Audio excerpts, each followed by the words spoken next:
La segunda carta de Pablo a los Corintios.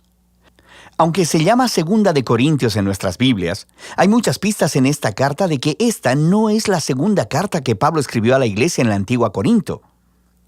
Pablo inició esta comunidad de Jesús en Corinto en uno de sus viajes misioneros hacía ya un tiempo. Puedes leer la historia en el libro de Hechos, capítulo 18. Y después de continuar con su camino, Pablo recibió un reporte de que las cosas no estaban bien en esa iglesia. Así que él escribió la carta que conocemos como Primera de Corintios para corregir estos problemas, y parece que muchos en la iglesia rechazaron la enseñanza de Pablo en esa carta y se rebelaron contra su autoridad. De manera que en esta carta aprendemos que Pablo había dado seguimiento a este asunto en persona, con lo que él llama una visita dolorosa, y después de esta envió una carta que nos dice fue escrita con angustia y lágrimas. Entonces, después de todas estas medidas, la mayoría de los corintios, no todos, se dieron cuenta de su arrogancia y le pidieron perdón a Pablo. Querían reconciliarse. Así que Pablo escribió esta carta para confirmarles su amor y compromiso. La carta fue diseñada con 3 secciones principales, cada una tratando un tema distinto. De manera que Pablo primero aborda su reconciliación con los corintios. Después, en los capítulos 8 y 9, trata el tema de la generosidad olvidada, y en los últimos capítulos, Pablo reta a los corintios que todavía lo rechazan. Profundicemos un poco y verás cómo se integra todo esto. Entonces, Pablo empieza agradeciendo al Dios de toda misericordia y consolación, quien le trajo paz y ánimo a él y a los corintios durante este tiempo de división y disputa. Él reconoce que las cosas han estado tensas desde su dolorosa visita y deja claro que los ha perdonado.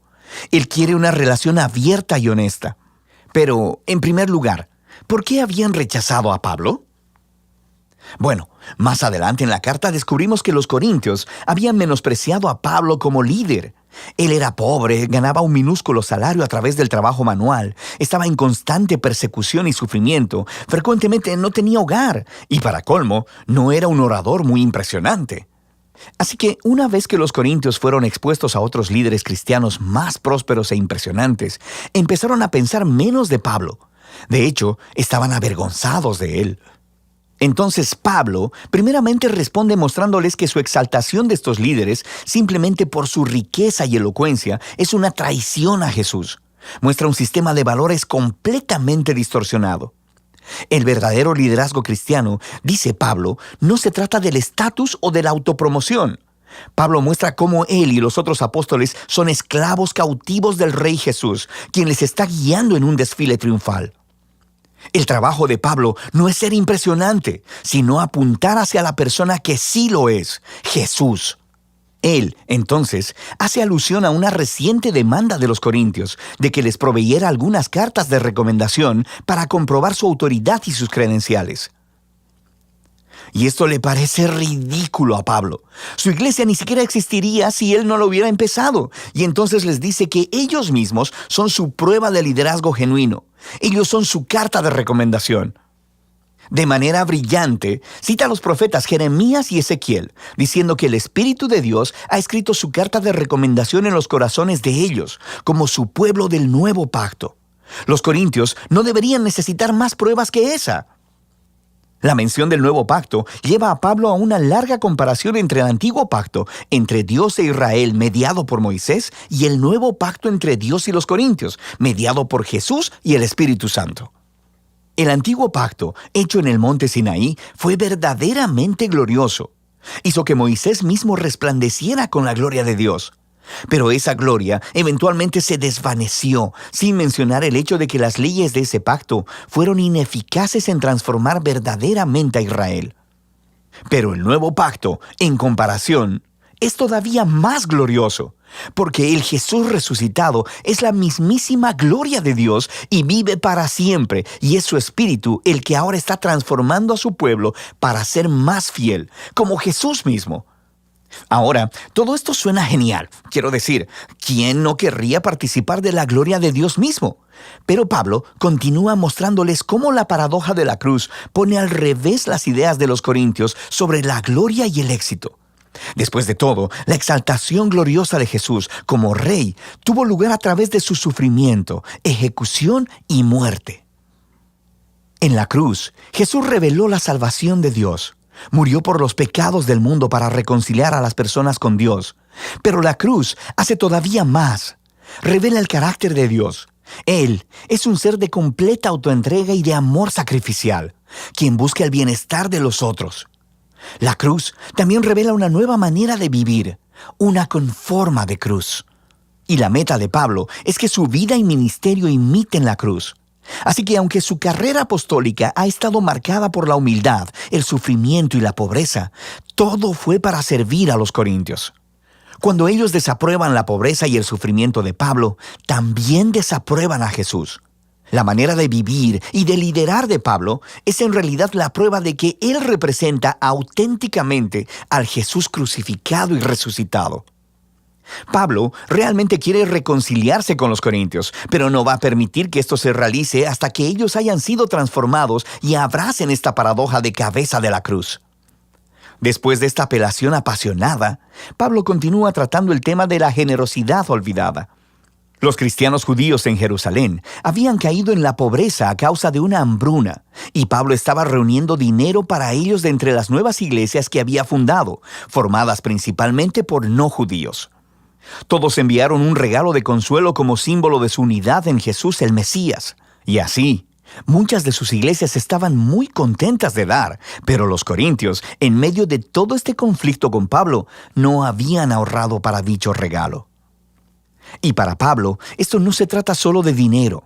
Es otro signo de que los corintios no han sido transformados por el Evangelio de Jesús, que es en su centro una historia de generosidad. Pablo dice, ustedes conocen la gracia de nuestro Señor Jesucristo, que siendo rico, sin embargo, por amor a ustedes, se hizo pobre, para que por medio de su pobreza ustedes llegaran a ser ricos. Él les está contando la historia del Evangelio a través de metáforas financieras. Jesús entregó su glorioso honor o riqueza y se humilló para morir como un esclavo pobre, para que otras personas que eran pobres por el pecado y la muerte pudieran ser exaltadas y convertirse en ricas a través de la riqueza de la gracia de Dios. Ser cristiano es dejar que esta historia eche raíces en tu mente y tu corazón, transformándote en alguien que es más generoso, más dispuesto a compartir su vida y sus recursos para ayudar a otros. En la sección final de la carta, Pablo se enfoca en una fuente principal de su conflicto con los corintios. Ese grupo de líderes impresionantes a quienes él sarcásticamente llama superapóstoles. Ellos llegaron a Corinto promocionándose a ellos mismos y hablando mal de Pablo, diciendo que era un líder pobre y sin éxito. Arriesgándose a sonar como si se autopromocionara, Pablo les dice, ¿estos tipos quieren realmente comparar credenciales? Él podría sobrepasarles a todos ellos. ¿Son judíos expertos en la Biblia? Bueno, también Pablo. Él era también un fariseo. Se había memorizado toda la Biblia. ¿Quieren hablar de su conocimiento superior acerca de Jesús? Pablo ha visto y ha estado con Jesús resucitado. Incluso ha tenido visiones del trono celestial de Jesús.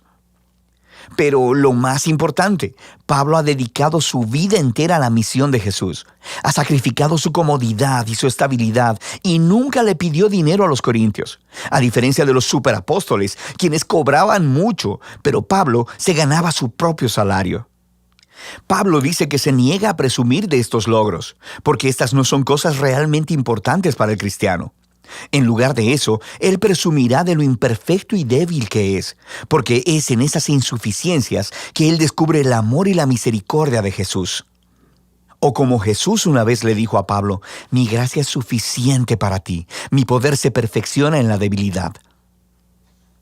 Pablo concluye la carta con una sobreadvertencia a los corintios sobre su necesidad de examinarse. Su desprecio hacia Pablo, su manera de vivir y su amor por esos superapóstoles, todo esto muestra que ellos no entienden en esencia quién es Jesús.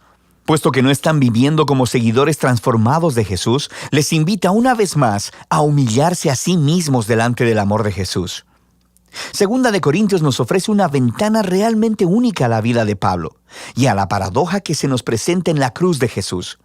La cruz reta nuestros valores y nuestras maneras de ver el mundo. Nosotros valoramos nuestro éxito, educación y riqueza, pero Dios valora la humildad y la debilidad, porque su amor y poder se dieron a conocer a través del sufrimiento, la muerte y la resurrección de Jesús. La cruz también desata el poder transformador y la presencia del Espíritu para empoderar a los seguidores de Jesús para que tomen su manera cruciforme de vivir y la hagan suya. Y de eso se trata 2 de Corintios.